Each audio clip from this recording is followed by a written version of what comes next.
Del Gumandil Gendewati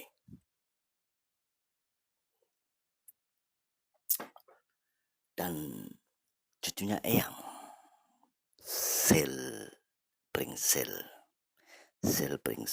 dan Del Gumandil.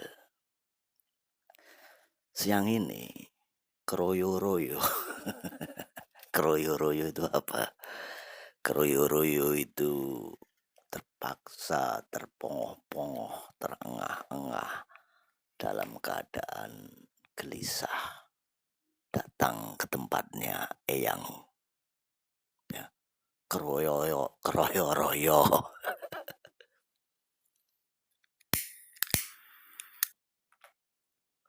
Keroyo-royomu ini hanya untuk memastikan bahwa sang kesatrio itu bukan seorang dukun. Duk and Con. Duk and Con. Dari kedangkalan spiritual Eyangmu ini, ya, kalian berdua nggak ada itu, ya, perbedaan ataupun kesamaan, nah, antara sang kesatrio dan dukun itu. Karena ya kita ungkap sedikit, mari kita pikirkan. Kalau mengkaji kan terlalu pandai, mengkaji, menganalisa itu bahasa yang terlalu wow, ya, omon-omon sajalah, ya. Seorang dukun adalah seorang pemandu kejiwaan, pemandu psikologi.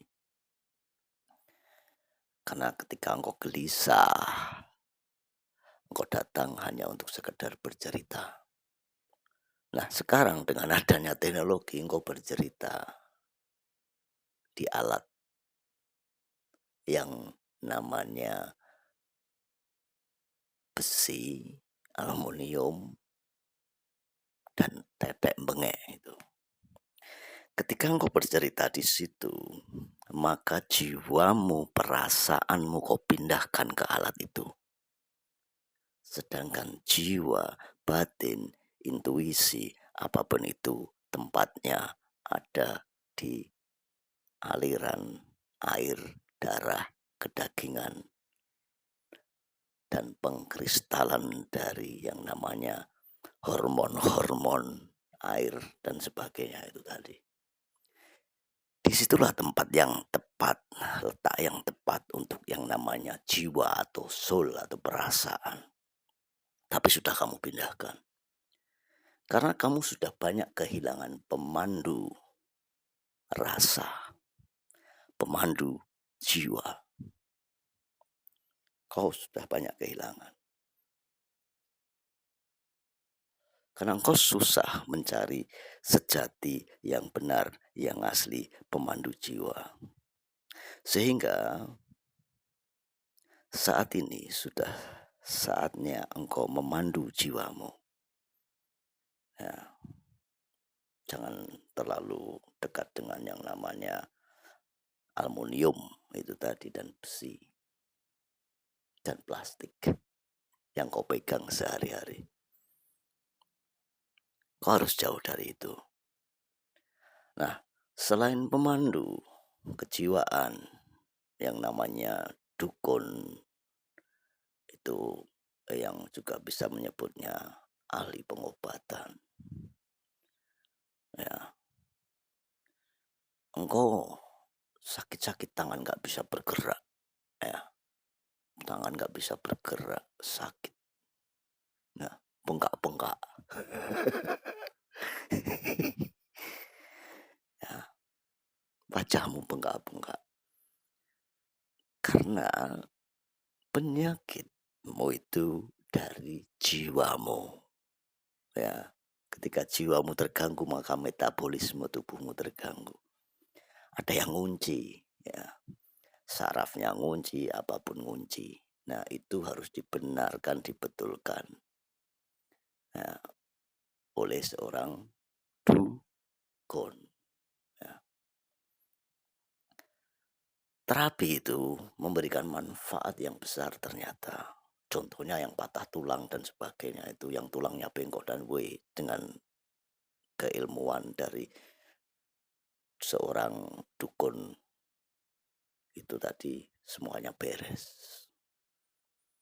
Nah, beliau juga pemandu alam, pemandu alam, mengetahui kalau kita bicara masalah dukun itu tidak hanya di benua Asia saja.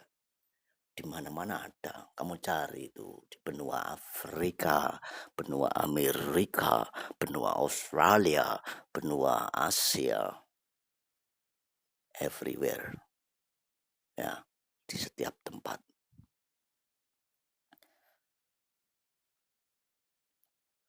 Jadi jangan memojokkan yang namanya dukun, orang yang lagi ritual di atas.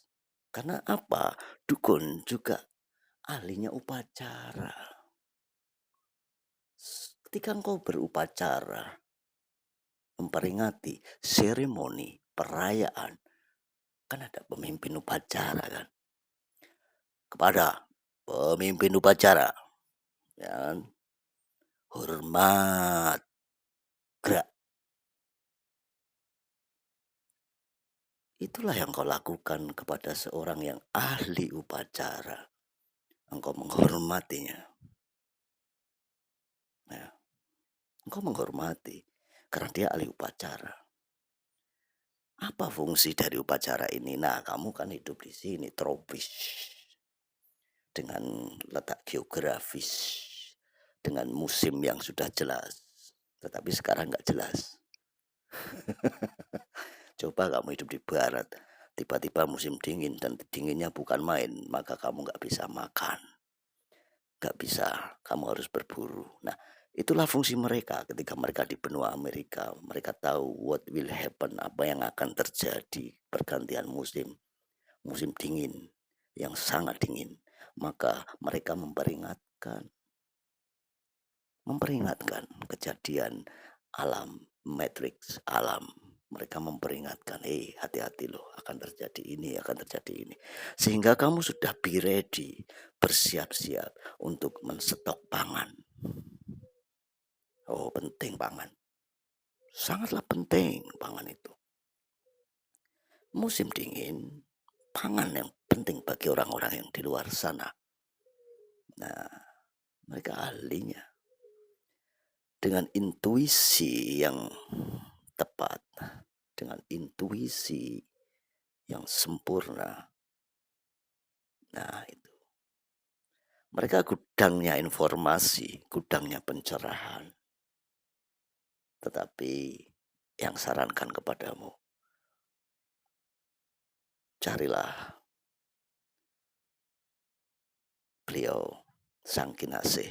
Karena hanya beliau king of dukun itu tadi. Ya, rajanya. Beliau mampu memprediksi apapun, beliau mengetahui. Tapi beliau pura-pura tidak tahu. Itu masalahnya. Beliau mengerti, engkau melihatnya. Tapi beliau pura-pura tidak tahu. Cucuku. Jadi ketika ada upacara di sana di atas gunung atau dimanapun, ya biarkan mereka berupacara. Mereka menghormati alamnya supaya alam itu selaras dan harmoni. Supaya matriksnya benar-benar membantumu, bukan merugikanmu. Ya. Jika engkau orang yang berkeyakinan seharusnya engkau selaras. Selaras.